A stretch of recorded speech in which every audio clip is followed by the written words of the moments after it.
Lo voy a internar. ¿Qué es lo primero que le tengo que dar?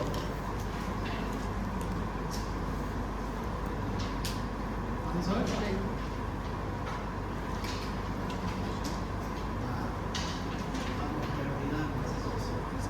Bueno, entonces más o menos esa va a ser la perspectiva. Ya la idea del doctor Toledo también es acabar todo en octubre. Ya, por eso es que él siempre me dijo, estás atrasado Moreno, porque yo entré 3 semanas después. Entonces creo que la perspectiva del doctor Toledo va a acabar en octubre.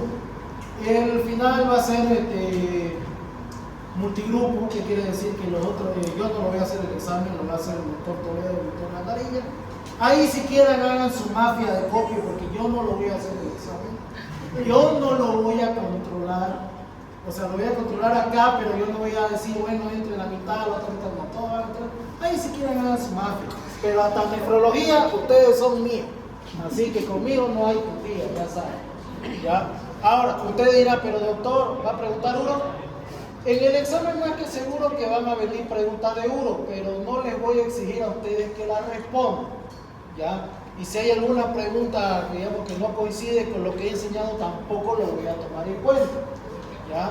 ¿Por qué? Porque, bueno, pues no voy a exigirle que ustedes vayan a la clase de los otros docentes también, ¿ya? Pero eso sí, si lo que preguntó el docente está en el libro de Harrison, sí va, ¿ya? Lo único que sí, ya les voy diciendo, no voy a tomar en cuenta son las preguntas de urología en el final. ¿Por qué? Porque conmigo no van a avanzar la parte de uro, van a avanzar la parte de nefro, ¿ya? Y ahora la parte práctica, eso cuando le toque a su coordinador conmigo en la práctica, vamos a hablar de cómo vamos a hacer el final práctico, ¿ya? El final práctico, en teoría quería hacerlo escrito, pero creo que lo voy a hacer oral, así que vamos a ir bien, ¿ya? Bien, comencemos entonces con el tema de hipertensión pulmonar. Bueno, el concepto es un conjunto de enfermedades que afecta a la vasculatura pulmonar, manifestando un aumento de la presión de la arteria pulmonar, dice mayor a 22 milímetros de mercurio. Por ejemplo, el Harrison maneja el 22 milímetros de mercurio. Cuando yo estaba de estudiante, hace 2 ediciones atrás, manejaba hasta 20, ¿ya? Y si ven otra bibliografía como el Farrera, maneja hasta 25, ¿ya? Entonces, si ustedes ponen 22, está bien. Ponen 25, es válido. ¿Por qué? Porque hay otra bibliografía que dice hasta 25 es la presión de la arteria pulmonar, ¿ya? Así que, mientras sea menos de 25, está bien, ¿ya? Entonces, la presión de la arteria pulmonar mayor a 22 milímetros de mercurio, o la presión media de la arteria pulmonar, sacando, digamos, una media mayor a 36 milímetros de mercurio. Sin tratamiento, la mortalidad es alta, produciendo insuficiencia cardíaca derecha principalmente. Manifestaciones, disnea, dolor torácico y síncope. Normalmente esas vendrían a ser las principales sintomatologías de la hipertensión pulmonar. Recordemos que es un conjunto de enfermedades que vamos a ver ahorita cuáles son. Superpone enfermedades como el EPOC y el asma. Normalmente la hipertensión pulmonar viene como acompañante de otras patologías, principalmente las respiratorias, y entre esas menciona el EPOC y el asma, aunque en el asma es muy raro que produzca hipertensión pulmonar. Normalmente cuando ya están en un asma con grado severo a muy severo, puede haber una ligera hipertensión pulmonar. Pero si es un asma leve o un asma moderado, en el asma no se va a ver hipertensión. Bien, ahora, ¿qué es lo que vemos acá? Normalmente la fisiopatología de la hipertensión pulmonar vendría a ser como el cálculo. Primeramente tenemos aquí lo que es el corazón, tenemos aurícula derecha, ventrículo derecho, ¿no es cierto? Aurícula izquierda, ventrículo izquierdo, ¿ya? Del ventrículo derecho, ¿qué arteria sale? Del ventrículo derecho, arteria pulmonar, que es la que nos interesa, ¿ya? Normalmente esta arteria pulmonar, ¿a quién va a irrigar? Va a irrigar al pulmón, va a irse a ambos pulmones para oxigenar la sangre. Ya tenemos aquí los pulmones. Entonces esta se va a dividir a ambos pulmones. Normalmente esta ramificación de la arteria pulmonar van a convertirse en capilares y van a irrigar los alveolos para ser oxigenados, ¿no es cierto? Ahora, ¿qué es lo que pasa? Principalmente la patología como el EPOC, en el EPOC, ¿qué es lo que pasa? Se convierten los alveolos en espacios muertos fisiológicos o espacio muerto anatómico. Cuando hablamos de espacio muerto fisiológico significa alveolos bien perfundidos, pero poco ventilado, y espacio muerto anatómico bien ventilado, pero poco perfundido, ¿no? Entonces, ¿qué es lo que pasa? Supongamos que aquí el paciente es un paciente que ha sido fumador, ha sido un paciente que trabaja con leña, cocinera leña, por ejemplo. Entonces, los alveolos se van a destruir, van a producir enfisema. Al destruirse esos alveolos, los capilares que irrigan esos alveolos se van a obstruir. ¿Y qué es lo que pasa? Normalmente la sangre de la arteria pulmonar que tendría que llegar acá no puede pasar a esos lugares por la obstrucción que hay. Entonces esta sangre se va a redirigir hacia los otros vasos capilares. Es como cuando ustedes tienen un embotellamiento aquí en el Cristo, y ¿qué es lo que hacen? Se meten por la bush para evitar el Cristo. Pero ¿qué es lo que pasa? A veces las lesiones del EPOC es tan generalizado que muchas cantidades de alveolos se obstruyen. Entonces, ¿qué va a pasar si no pueden salir por varios lados? ¿Qué va a pasar? Van a tratar de buscar otro camino. Y si los otros caminos también están obstruidos, van a volver por donde llegaron. Entonces, ¿qué es lo que va a pasar? Si no pueden pasar a otras arteriolas o a otros capilares que se encuentran más adelante, toda la sangre va a ser regurgitada a la arteria pulmonar. Entonces la arteria pulmonar va a empezar a distenderse y va a aumentar la resistencia vascular periférica. Al distenderse y aumentar la resistencia vascular periférica, va a llegar a su límite, y cuando esta es superada, va a ser regurgitada al ventrículo derecho. Al ser regurgitado al ventrículo derecho, ¿qué va a pasar? Va a producir una hipertrofia del ventrículo derecho. Y cuando supera la hipertrofia del ventrículo derecho, regurgita hacia atrás y produce insuficiencia cardíaca derecha. Ya normalmente es lo que pasa. Como la sangre no puede seguir su curso, esta busca por dónde redistribuirse. Si al final no logra redistribuirse, toda la sangre va a volver a la arteria pulmonar, y esta, al ser sobrepasada a su resistencia vascular periférica, va a regurgitar hacia el ventrículo derecho. Una vez regurgitado el ventrículo derecho, a la larga va a producir una hipertrofia, y cuando esta es sobrepasada va a desencadenar una insuficiencia cardíaca derecha. Es lo que vemos aquí en la imagen, ¿no? Normalmente vemos en un pulmón o en un corazón normal, acá está el ventrículo derecho y toda la sangre que pasa a las arterias pulmonares de cada pulmón. Pero cuando hay una obstrucción en la irrigación de las ramificaciones de la arteria pulmonar, estas son regurgitadas y pasan al ventrículo derecho sobredistendiéndolo, ¿no? Causando una hipertrofia del ventrículo derecho que a la larga va a producir una insuficiencia cardíaca. Bien, fisiopatología, ya se lo resumimos. Normalmente aquí vemos, ¿no? Normalmente en un corazón normal o en los vasos sanguíneos de la arteria pulmonar normal, miren, ¿no? Llega a la arteria pulmonar, se divide en capilares, pasan por sobre los alveolos, oxigenan la sangre, se vuelven capilares nuevamente, vénulas, y van hacia la vena pulmonar para llegar a la aurícula izquierda. Pero en el caso de un EPOC, miren cómo se produce una fibrosis alrededor de la vascularización. Esto va a producir una obstrucción y miren cómo no va a poder pasar la sangre. Entonces esto va a ser regurgitado hacia la arteria pulmonar y posteriormente al ventrículo derecho. Por ejemplo, cuando ustedes tienen un tromboembolismo pulmonar, eso es lo que sucede. Se obstruye la vascularización y entonces toda la sangre tiene que ir a la arteria pulmonar. ¿Ya? También puede ser en este caso cuando hay una fibrosis pulmonar. Miren cómo está este alveolo. No tiene la misma configuración que el de acá. En una fibrosis o un enfisema pulmonar, la pared alveolar es mucho más gruesa, entonces no puede haber intercambio gaseoso se obstruyen las vénulas y producen regurgitación hacia la arteria pulmonar derecha. ¿Ya? Bien, clasificación. La hipertensión pulmonar se clasifica en 5. Hipertensión arterial pulmonar, hipertensión pulmonar relacionada con cardiopatía izquierda, hipertensión pulmonar relacionada con neumopatía, por ejemplo el EPOC, la fibrosis pulmonar, hipertensión pulmonar relacionada con enfermedad tromboembólica crónica, por ejemplo posterior a un tromboembolismo pulmonar crónico o un TEP recurrente. ¿Ya? Por ejemplo, los pacientes con TEP recurrente, ¿cuáles serían? Pacientes que hacen tromboembolismo pulmonar seguido, ¿cuáles serían los más conocidos que hagan este tipo de TEP recurrente?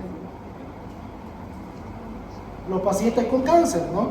¿Por qué? Porque los pacientes con cáncer aumentan la hipercoagulabilidad de la sangre y entonces pueden hacer TEP recurrente. A veces hacen tantos TEP que van a producir que la arteria pulmonar aumente su presión. Y también pacientes con hipertensión pulmonar con mecanismos inciertos o multifactoriales. Por ejemplo, pacientes con angiopatía, ¿no? con enfermedades autoinmunes de los vasos, factores genéticos. Por ejemplo, normalmente se ha visto que pacientes del Mediterráneo tienen mayor predisposición a hacer hipertensión pulmonar en comparación de los latinos. ¿Ya? Entonces, son varias causas, ¿no? Bien. Hipertensión arterial pulmonar. Es una causa rara de hipertensión pulmonar. Se caracteriza por un grupo de enfermedades que inducen remodelación arterial pulmonar precapilar, fibrosis de la íntima, engrosamiento de la media, oclusión de la arteria pulmonar y lesiones plexiformes típicas. En otras palabras, si recordamos histología, cómo están conformados los vasos sanguíneos, tenemos aquí un vaso sanguíneo, un corte sagital. Entonces tenemos aquí en la túnica íntima, está conformado por endotelio. Tenemos la túnica media que vendría a ser conformado por ¿qué? Músculo liso. Y la periférica o adventicia, ¿no? Que vendría a estar por tejido conectivo. Bien, entonces, ¿qué es lo que dice? Imagínense que los vasos sanguíneos pulmonares, de la arteria pulmonar, ¿qué es lo que dice? Primeramente va a haber una fibrosis de la íntima. Este endotelio se calcifica o se engrosa. Entonces, si este endotelio se calcifica o se engrosa, la resistencia vascular va a aumentar. Lo mismo como la musculatura de la túnica media. ¿Por qué? Porque al calcificarse no va a tener la misma elasticidad y entonces la presión de la arteria pulmonar va a aumentar, o una oclusión arterial pulmonar, ¿no? Como pasa en el EPOC, que se obstruye el vaso sanguíneo porque no está siendo bien ventilado y entonces la sangre va a regurgitar hacia afuera. ¿Ya? Algunas causas de hipertensión arterial pulmonar: fibrosis pulmonar, lupus eritematoso sistémico, que normalmente es la que produce fibrosis del endotelio, y esclerodermia, que vendría a ser una calcificación generalizada de todo el tejido conectivo, tanto de la túnica íntima, de la media y de la adventicia. ¿Ya? Hipertensión pulmonar relacionada con cardiopatía izquierda. ¿Cómo vendría a ser eso? Paciente con insuficiencia cardíaca sistólica izquierda, valvulopatía aórtica y mitral, ICC con fracción de eyección conservada y desarrollan esta variante. Volvamos nuevamente a nuestro corazón anterior. Volvemos a dibujar aurícula derecha, aurícula izquierda, ventrículo derecho, ventrículo izquierdo. Ahora lo que sí hay que aumentarle aquí son las válvulas mitral y tricuspide, ¿no? Ahora, como dice el nombre, hipertensión pulmonar relacionada con cardiopatía isquémica. Supongamos que tenemos un paciente con insuficiencia mitral. ¿Se acuerdan qué signos hay en el paciente con insuficiencia mitral? ¿Ya? ¿Qué más? ¿Cómo? Signo de Muset, ¿no? El paciente que cabecea para el lado del corazón. ¿Qué más? Signo de Kinke, ¿no? La vascularización o la irrigación ungueal se puede ver, ¿no? Bien, entonces supongamos que tenemos un paciente con insuficiencia mitral. ¿Qué es lo que va a pasar? Al momento de cada sístole va a haber una regurgitación de sangre hacia la aurícula izquierda. Cuando la aurícula izquierda es sobrepasada en su capacidad, va a pasar a la vena pulmonar. Esta vena pulmonar va a congestionar el pulmón y va a producir edema agudo de pulmón. Cuando este edema agudo de pulmón sobrepasa la vascularización pulmonar, va a regresar toda hacia la arteria pulmonar que va a desencadenar en el ventrículo derecho. Ahora ustedes dirán, nadie puede sobrevivir, doctor, con un edema agudo de pulmón. Sí, nadie sobrevive. Pero supongamos que es un paciente mal controlado que hace edemas agudos de pulmón a repetición. Supongamos como que Bruno hizo hoy edema agudo de pulmón. Lo estabilizamos, lo mandamos de alta, pero él en su casa sigue consumiendo líquido, no toma su medicación, pasa 1 o 2 meses, vuelve a hacer edema agudo de pulmón. Y entonces todo este circuito se vuelve a repetir varias veces. Y de tantas descompensaciones que va teniendo, la arteria pulmonar se va dañando por el aumento de la presión intravascular. Y al dañarse, va a producir una calcificación de la musculatura y por ende va a aumentar la presión de la arteria pulmonar, a la larga desencadenando una insuficiencia cardíaca derecha. A eso se refiere con hipertensión pulmonar relacionada por cardiopatía isquémica. Esta también es un poco rara. ¿Por qué? Porque para llegar a esos extremos tiene que ser un paciente muy Lázaro y muy cuerudo. ¿A qué me refiero con muy Lázaro? Que no se muere a pesar de que vos le haces todo, a pesar de que incumple todas tus indicaciones, y muy cuerudo porque a pesar de tantas internaciones sigue desobedeciendo las órdenes. Normalmente usábamos ese término allá en el hospital por el caso del paciente Lázaro que mencionamos en la anterior clase. ¿Ya? Entonces, tuvimos los pacientes que eran así, los inmortales, había algunos que tenían que usar marcapaso y no lo usaban porque decía de que al primo de mi vecino se murió cuando le pusieron el marcapaso. ¿A qué tiempo se murió? 3 años después se murió. Ya, entonces no murió porque le colocaron el marcapaso. Pero según el vecino decía que su primo murió porque le pusieron el marcapaso. Pasa. Entonces hay que tomar en cuenta eso. El rasgo distintivo de esta variante es que la presión auricular, de la aurícula izquierda en este caso, está elevada con hipertensión venosa pulmonar. Entonces, ¿cómo diagnostican este tipo de hipertensión pulmonar? Haciendo un ecocardio y viendo que está aumentado el volumen de la aurícula izquierda y el flujo de las venas pulmonares está aumentado. Hipertensión pulmonar relacionada con neumopatía es el ejemplo que les di al comienzo, ¿no? Esta es la segunda más frecuente, se observa en EPOC, bronquiectasia, fibrosis quística, neumopatías intersticiales, y normalmente las pruebas de función pulmonar están alteradas, un patrón obstructivo o un patrón restrictivo correspondientemente. Recordemos, entonces tenemos hipertensión arterial pulmonar, que puede ser idiopática, asociada a enfermedades del tejido conectivo, asociada a cardiopatía izquierda, como hemos visto anteriormente, valvulopatía es el mejor ejemplo. Si hablamos de neumopatías, están las respiratorias obstructivas, como ser EPOC, asma, fibrosis pulmonar. Si hablamos con obstrucción de las arterias pulmonares, hablamos principalmente de tromboembolismo pulmonar recurrente. Y mecanismos multifactoriales hay muchos, principalmente son genéticos. Diagnóstico. ¿Cómo vamos a llegar al diagnóstico de hipertensión pulmonar? Signos y síntomas sugerentes. Nuevamente comienzan con disnea de esfuerzo, posteriormente ortopnea, posteriormente edema y dedos hipocráticos, pero normalmente los dedos hipocráticos se ven cuando ya han pasado más de 2 o 3 años con esta patología. Son signos semiológicos tardíos de una hipertensión pulmonar. ¿Ya? Y si se dan cuenta, son síntomas de una insuficiencia cardíaca derecha, ¿no? Bien. Ecocardiograma, aumento sostenido de la presión de la arteria pulmonar mayor a 25 milímetros de mercurio.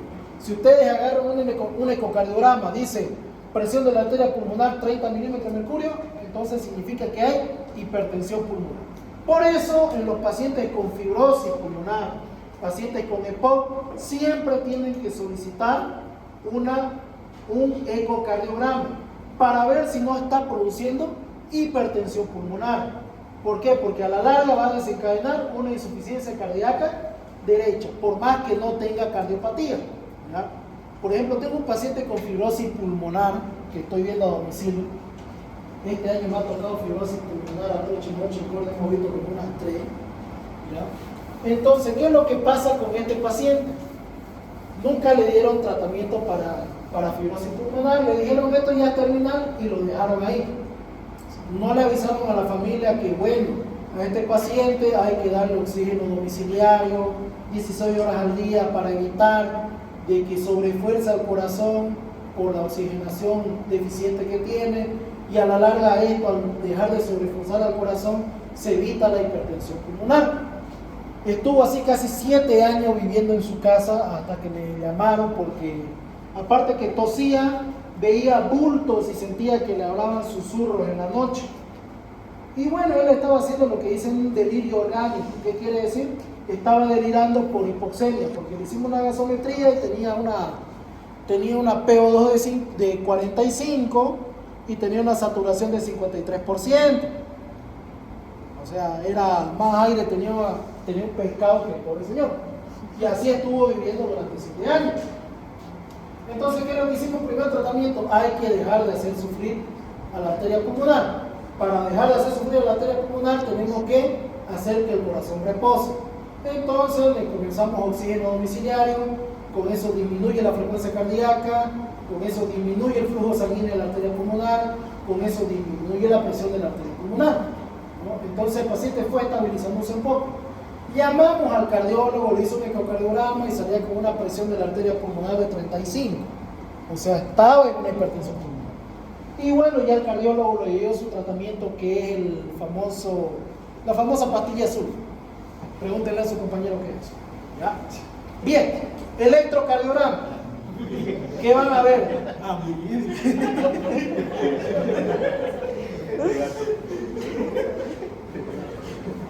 Electrocardiograma. Dije en general, no me referí a una persona. Electrocardiograma. Signos de hipertrofia del ventrículo derecho, ¿no? Si hay una regurgitación de la arteria pulmonar, obviamente que va a haber una hipertrofia del ventrículo derecho. Tal de tórax, lesiones en vidrio esmerilado o un patrón intersticial de tipo reticular. Eso ya es cuando ha sobrepasado a la aurícula izquierda y ha regurgitado hacia las venas pulmonares. Cateterismo cardíaco es la prueba diagnóstica para confirmar una hipertensión pulmonar. Se hace un cateterismo cardíaco con una prueba vasodilatadora pulmonar. Le pasan bolitos de óxido nítrico y normalmente si el paciente reacciona muy bien al óxido nítrico y las presiones arteriales disminuyen, entonces se confirma que es una hipertensión arterial pulmonar. Aunque créanme, este procedimiento de cateterismo de la arteria pulmonar no lo realizan de rutina acá. Ya normalmente lo realizan en el exterior. Para los que vayan a hacer cardiología en el exterior, así es como diagnostican hipertensión pulmonar. Aquí diagnosticamos por ecocardiografía, 1, porque es más barato, y 2, es mucho más práctico para el paciente. Porque normalmente cuando ya llega el paciente con hipertensión pulmonar, como tiene signos de insuficiencia cardíaca derecha, el paciente no tolera muy bien este procedimiento. ¿Ya? Y también no hay unidades coronarias o de hemodinamia en la mayoría de los hospitales públicos que tenemos aquí. El obrero tiene, y si hablamos de la parte privada, tiene la clínica INCO. Si hablamos de la parte del corazón, creo que son los que tienen todo, ¿no? Pero ahora los otros hospitales públicos, San Juan de Dios tiene hemodinamia, pero no funcionando las 24 horas, ¿ya? Y después los otros hospitales japonés, francés, Hernández Vera no tienen absolutamente nada, ¿ya? Entonces eso hay que tomar en cuenta. Si ustedes ven al exterior, el método diagnóstico es cateterismo de arteria pulmonar con prueba vasodilatadora pulmonar, ¿ya? Bien. Tratamiento. El principal grupo de medicamentos que se utiliza para el tratamiento de hipertensión pulmonar, obviamente van a tener que ser vasodilatadores, y entre eso están los inhibidores de la fosfodiesterasa 5. Estos tienen la particularidad de ser antiinflamatorios, vasodilatadores y también venodilatadores principalmente. Entre eso está el sildenafil y el tadalafil. que es el medicamento que se inventó con la finalidad de disminuir la presión arterial, pero se dieron cuenta que le devolvía la vida al canario de algunas personas mayores de 50 años. Entonces, y también como no disminuía mucho la presión arterial, lo descartaron, pero sí lo empezaron a usar para impotencia sexual, ¿no? para problemas de erección, ¿no? Casualmente, la última estadística de Bolivia, de ser mayores de 50 años los que lo consumen, ahora son mayores de 15 años hasta 35. Y eso me da a entender de que se refuerza lo que dicen que ustedes son una generación de cristal. ¿Por qué? Porque son tan inseguros que obviamente la mayoría la primera vez con todos los nervios tienen problemas, pero de ahí en adelante que ya no tengas confianza con tu pareja y te falle, eso ya es problema de autoestima. Entonces la mayoría empieza a consumir esto y van a ver que la mayoría, si van a una fiesta y si alguna de las chicas es un poco confianzuda con sus amigas y saben que tiene la famosa fama de que es de lo que va a fiesta y se lleva algo, búsquenle en su bolsillo y de 5 por lo menos uno va a tener un sildenafil o un tadalafil, ¿ya? Y ahí van a darse cuenta quiénes son los inseguros. Pasa. Me acuerdo que tenía mi vecino, por ejemplo, que vive al lado de mi casa, nos conocemos de los 5 años. Como a nosotros nos dan esto por neumología en la parte de los visitadores médicos, me sobraban en caja. Y un día cuando vino a visitarme, estábamos ahí mientras yo jugaba Imperio y me dice, ¿qué es el bote tan raro? Se puso a fijar ahí y eso de ahí son mis muestras médicas. Y se fijó que, bueno, las visitadoras médicas para promocionarte el sildenafil y el tadalafil te regalan tabletas con preservativo en una cajita que dice kit de urgencia. O si no, cuando se acerca el carnaval empiezan a regalarte eso con el sildenafil y le ponen pack carnavalero. Viene el alical, viene el heno, viene el sildenafil o el tadalafilo y viene el preservativo, ¿no? Y le ponen todavía y te dan 3 porque dice uno para cada día, ¿ya? Así lo ponen como pack carnavalero y te dan tu corralito para llevar tu vejiga. Ahí eso mata. Así hacen propaganda para vender su producto, ¿no? Y entonces agarró y lo vio y me dijo, puta viejo, oye, regálame. Ya, le dije, llévate ahí, tengo uno de esos. Y con la verdad, empezó a sacar el sildenafil. Oye, y eso es que vos sabés, a veces me estreso y vos sabés que a veces uno pues, cuando está estresado y trabajando, como que peor que unos traguitos de más, como que falla un poco, ya, llévate. Eso fue hasta que acabé la residencia, porque una vez acabé la residencia, ya no te regalan esto, porque bueno, la visitadora dice, los más activos son los residentes y los internos. Ya los especialistas como que la mayoría se casan y ya ni lo usan, ¿no? Entonces, ya no me dan esto de muestra y me acuerdo que el otro día me llamó y vino a mi casa a eso de las 12 de la medianoche. Con la mierda, ¿quién será? ¿Qué se vos, loco, le viene?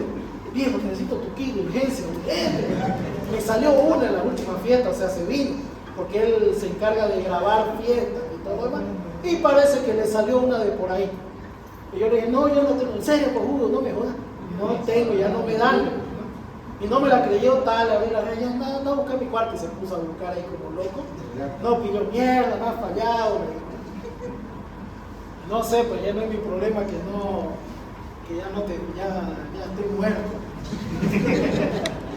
Bueno, entonces, ese es el detalle. Ahora, ¿qué características tiene el sildenafil? El tadalafilo va a disminuir la presión de la arteria pulmonar, va a mejorar la tolerancia al ejercicio y el agravamiento clínico. Principalmente el sildenafil es el que cumple estas dos características: mejorar la tolerancia al ejercicio y el agravamiento clínico. ¿Qué quiere decir? Es el que más va a evitar de que esto llegue a una insuficiencia cardíaca derecha y es el que va a permitir que el paciente, qué sé yo, pueda caminar rápido de ida a agarrar el micro. Pero el tadalafilo principalmente mejora la tolerancia al ejercicio, pero se ha visto que en un 20% de los pacientes no les mejora el agravamiento clínico, ¿ya? Ahora, la mayoría se van a dar cuenta, por ejemplo, algunos médicos internistas les encanta dar tadalafilo en vez de sildenafil. Y dicen, no, es que, bueno, el tadalafilo tiene una particularidad con el sildenafil. El sildenafil vos lo tomás y empezás a armar carpa inmediatamente. Y bueno, es un poco molesto. Imagínense ustedes, antes de ir a su combate cuerpo a cuerpo grecorromano, sin ropa, Entonces, imagínate que está dando clase y empezás a atender cartas. ¿Saben a qué me refiero con atender cartas? Una erección, pues, atender cartas, un trapo encima de eso, ¿ya? Entonces, el tadalafilo tiene la particularidad de que uno, dura más tiempo y aparte de eso, solamente produce erección al estímulo. Ya, en otras palabras, no se te va a parar automáticamente. Ya, para que me entiendan, ya no se te va a parar automáticamente con el sildenafil, pero el sildenafil va a ir. Al ratito empezar a ponerte taquicárdico, a saltar, a ponerte emocionado y cuando acordás, abajo estás asustando. Y en cambio el tadalafilo, vos lo tomás, estás tranquilito, pero una vez el estímulo, ahí comienza. ¿Ya? Ahora el tadalafilo, a diferencia del sildenafil, ¿qué otros efectos tiene de beneficio? No produce tanta cefalea, no produce hipotensión ortostática. El sildenafil, si vos sos mayor y no tenés buen condicionamiento físico, te puede producir hipotensión ortostática. El tadalafilo no, ¿por qué? Porque como les digo, normalmente es al estímulo, ¿no? Entonces hay que tomar mucho en cuenta esos detalles. ¿Ya? Por eso es que la mayoría da tadalafilo, pero si hablamos de beneficios, mejor es el sildenafil. Ahora en mujeres no es mucho el problema. Ya, las mujeres consumen esto, dicen que hay erección del clítoris, pero creo que eso no les incomoda porque nadie los va a ver, ¿no? Entonces no hay mucho problema. ¿Ya? Bien, prostaciclinas inhaladas. Estos medicamentos ya que voy a mencionar no hay en Bolivia, se utilizan en el exterior, pero también no son, no tienen, como les digo, no tienen las mismas bondades de los anteriores. ¿Ya? Por ejemplo, prostaciclinas inhaladas, estos van a ser vasodilatadores también, está el hilopros, el teprostimilo, mejoran la tolerancia al ejercicio, pero al ser inhaladas, la administración es por nebulización y es bastante caro, por eso es que no se utiliza mucho. Porque es muy distinto tomarte una tableta que puedes tomártela en cualquier esquina a estar buscando un nebulizador para administrar tu medicamento. Y si hablamos del óxido nítrico, medicamentos que aumentan la predisposición de óxido nítrico en los vasos sanguíneos y producción de vasodilatación, está el riociguat, que también mejora la tolerancia al ejercicio, pero no mejoran el agravamiento. ¿Ya? Y bueno, y le ponen tabletita azul, es la única tableta azul creo que viene con varias formas, tiene forma de hojita, aquí, ¿qué miércoles será eso? Bueno, entonces hay que tomarlo. Bien, eso es hipertensión pulmonar, ¿ya? No es muy largo el tema, solamente saber la clasificación, mecanismo fisiopatológico y